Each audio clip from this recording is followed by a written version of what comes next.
वालेकुम जी, जरनीक के YouTube channel में आप सबको खुशामदीद। उम्मीद करता हूं कि जहां कहीं भी होंगे आप खैरियत से होंगे। अच्छा जी, इस वीडियो में हम बात करेंगे कि हमारे माशरे में, हमारे घरों में बहुत ज़्यादा जो है वो बीमारियां जिनका 40-50 साल पहले, 30 साल पहले, 60 साल पहले, 70 साल पहले या जब पाकिस्तान बना था, वो बीमारियाँ इतनी, उनकी रेशो इतनी ज़्यादा नहीं थी। ठीक है, और अब तकरीबन हर चौथे पांचवें घर में कोई ना कोई उन बीमारियों का मरीज़ है, जिसमें खास तौर पर ये शुगर, ब्लड प्रेशर, ये हार्ट अटैक, दिल के मरीज़, ठीक है जी, कब्ज़, गैस, बदहज़मी, बवासीर, ठीक है जी, कैंसर बहुत तेज़ी से फैल रहा है, फैटी लीवर बहुत तेज़ी से फैल रहा है। तो इसकी क्या वजूहत है? इसकी बहुत सारे रीज़न्स हैं, और एक रीज़न ये है कि हमें जो चीज़ें ज़्यादा खानी चाहिए हम वो चीज़ें कम खाते हैं, और जो चीज़ें हमें कम खानी चाहिए हम वो चीज़ें बहुत ज़्यादा खाते हैं। ठीक है, तो एक तो ये जो फास्ट फूड है या ये बाजार का खाना और ये कोला ड्रिंक्स और सॉफ्ट ड्रिंक्स, ये सॉफ्ट ड्रिंक्स और कोला ड्रिंक्स क्या करती हैं हमारे साथ, इस पर मेरी सेपरेट वीडियो लाजमी देखिएगा। और ये जो हम बहुत ज़्यादा खाते हैं जी, मायोनीज़ किससे बनती है, किस साबुन बनाने वाली किस प्रोडक्ट से मायोनीज़ तैयार होती है, इस पर भी मेरी सेपरेट वीडियो लाजमी देखिएगा। और अगर आप चाहते हैं कि आप सब कुछ खाएँ, ठीक है जी, और आप बीमार ना हो, तो अब सवाल ये पैदा होता है कि वो सब कुछ क्या कितना खाएं और क्या कितना ना खाएं, क्या ज़्यादा खाएं और क्या कम खाएं। लेकिन उससे पहले मैं आपसे एक स्टैट शेयर करता हूं कि इस वक्त दुनिया में सबसे ज़्यादा डायबिटिक पेशेंट्स या शुगर के मरीज़ जो हैं वो पाकिस्तान में है। पाकिस्तान इस वक्त पहले नंबर पर है पूरी दुनिया में शुगर के मरीजों में, और बहुत ही ख़तरनाक सूरत हाल है, बहुत ही अलार्मिंग सिचुएशन है। और उसकी रीज़न यही है कि हमारा एक तो लाइफस्टाइल और हमारी डाइट, ठीक है, हमें पता नहीं क्यों ये जिन चीज़ों की तरफ हम ज़्यादा कन्विंस हैं, हमारे दिमाग में ये बिठा दिया गया है कि जी ये खाओगे तो आपकी जान बनेगी और ये खाओगे तो आपकी जान नहीं बनेगी। अगर आप चाहते हैं, आप देखिए, मरना आपने तभी है जो आपकी मौत का वक्त मुकर्रर है, लेकिन सवाल ये पैदा होता है कि जितनी ज़िंदगी है वो अपना ज़िंदगी अच्छे तरीके से गुजारें, तंदुरुस्ती से गुजारें, बीमारियों के बगैर गुजारें, और सेहतमंद तरीके से ज़िंदगी गुजार के इस दुनिया से जाएँ। ठीक है जी, आपको कैंसर है, शुगर है, ब्लड प्रेशर है, दिल के मरीज है, मरेंगे आप तब जब आपका वक्त पूरा होगा, उससे पहले नहीं आप मर सकते। आप अपना पूरा टाइम में जो है ना वो जी के मरेंगे। लेकिन अब हमने करना ये है, सोचना ये कि अच्छे तरीके से कैसे जिए। तो बीमारियों से बचना चाहते हैं, दवाइयों से बचना चाहते हैं, और आप सब कुछ खाना चाहते हैं, तो आपकी खुराक में 70%, 60 to 70% आपकी खुराक में फल होने चाहिए, सब्जियां होनी चाहिए, और आपकी खुराक में 60 to 70% जो है वो क्या होना चाहिए, ड्राई फ्रूट, फल, यानी कि ताज़ा फल, जूस, नेचुरल जूस, ताज़ा फल, ताज़े फलों के नेचुरल जूस। ये बाजार वाला जूस नहीं, ये जो डब्बे वाला जूस हम पीते हैं ना, टेट्रा पैक में जूस, वो जहर है, वो केमिकल है।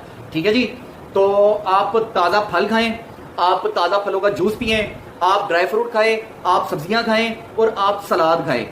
कम अज़ कम 50% आपने ये चीज़ें खानी है। 50 to 70% आपने ये चीज़ें खानी है। 50, 60, 70% आपकी खुराक में इन चीज़ों का अमल दखल होना चाहिए। ठीक है, आपकी डाइट में ये चीज़ें 70% होती हैं। हाँ, गर्मियों में ड्राई फ्रूट ना खाएं, सर्दियों में ड्राई फ्रूट खा लें ज़्यादा, गर्मियों में ताज़े फल ज़्यादा खाएं, ताज़े फलों का जूस ज़्यादा पिएं। तो 50 to 70% आपकी ये डाइट हो गई। ठीक है जी, 70% तक। अब उसके बाद आ जाए आप 20% आपने क्या खाना है? 20% आपने खाना है अजनास। अब अजनास में क्या आ जाता है? अजनास में आ जाता है जी दालें, आपके अजनास में आ जाता है जी गंदम, चावल।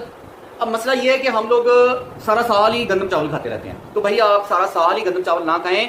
आप गर्मियों का मौसम है या आप गर्म इलाके में रहते हैं, तो गंदम से ज़्यादा आपकी तरजीह होनी चाहिए जौ का आटा।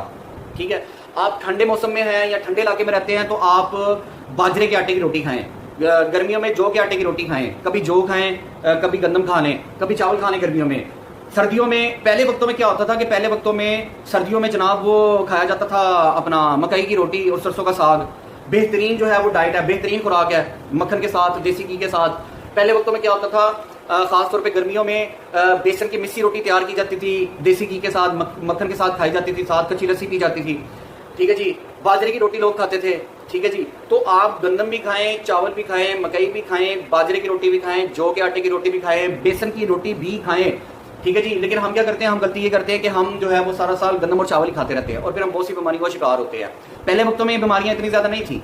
ठीक है, तो आपकी डाइट में 20-30% जो है वो ये अजनास होनी चाहिए। आइडियल जो फिगर है ना, आइडियल जो फिगर है वो है 70% ताज़ा फल, ताज़ा फलों का जूस, ड्राई फ्रूट, सब्जियां और सलाद। 70% ये चीज़ें आपकी खुराक में शामिल होनी चाहिए। 20% ये दालें, ये अजनास, ये अनाज आपकी खुराक में शामिल होनी चाहिए। 20% आइडियल फिगर है, यानी कि इसका मतलब है कि आपने रोटी कम खानी है और आपने सब्जियां, फल, जूस, सलाद, ड्राई फ्रूट ज़्यादा खाने हैं। यार आप ड्राई फ्रूट महंगे, ड्राई फ्रूट नहीं अफोर्ड करते ना करें भाई, खीरे अफोर्ड हो जाएंगे, खीरे खाएं, लीमू खाएं, बंद गोभी खाएं, बंद गोभी बेहतरीन खुराक है, कच्ची खाएं, सालन बना के खाएं, मूली के पत्ते खाएं, शलजम के पत्ते खाएं, गाजरों के पत्ते खाएं। ये फेंकने वाली चीजें नहीं है, ये खाने वाली चीजें हैं।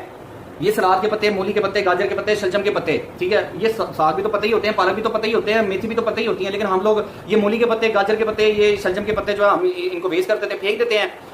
तो आप 10% आपने क्या खाना है, 10% आपने खाना है गोश्त। अब उसमें ब्रायलर ना खाएं, उसमें आप देसी मुर्गी खाएं, उसमें आप बकरा खाएं, उसमें आप बीफ खाएं, उसमें आप मछली खाएं, ठीक है जी। और 10% गोश्त और ये जो जानवरों से जो चीज़ें आती हैं 10%, यानी कि आपने दूध, उस 10% में आपका गोश्त भी शामिल है, उस 10% में आपके जानवरों से ये जो मुर्गियों से अंडे आते हैं 10% अंडे भी शामिल है, दूध भी शामिल है, दही भी शामिल है, अपना दूध से बनी चीज़ें भी शामिल है। तो अगर आप अच्छी सेहतमंद ज़िंदगी गुजारना चाहते हैं तो 70% फल, सब्जियाँ, फलों का जूस, सलाद, ड्राई फ्रूट, 70% आइडियल फिगर, और 20% अजनास, अनाज, और 10% एनिमल, और एनिमल से जानवर, और जानवर से आने वाली चीज़ें। आपका बहुत शुक्रिया। आपको वीडियो कैसी लगी, अपना फीडबैक जो है वो कमेंट सेक्शन में लाजमी दीजिएगा। हमारी वीडियो को लाइक कर दीजिए, शेयर कर दीजिए, चैनल को सब्सक्राइब कर दीजिए, और ज़्यादा से ज़्यादा इसको अपने सोशल मीडिया प्लेटफॉर्म को शेयर कीजिए। अल्लाह ताला आपके लिए ज़्यादा आसानियाँ पैदा करे, उन आसानी को ज़्यादा खल्क़ खुदा में तक़सीम करने की आपको तौफ़ीक दे। अल्लाह हाफ़िज़।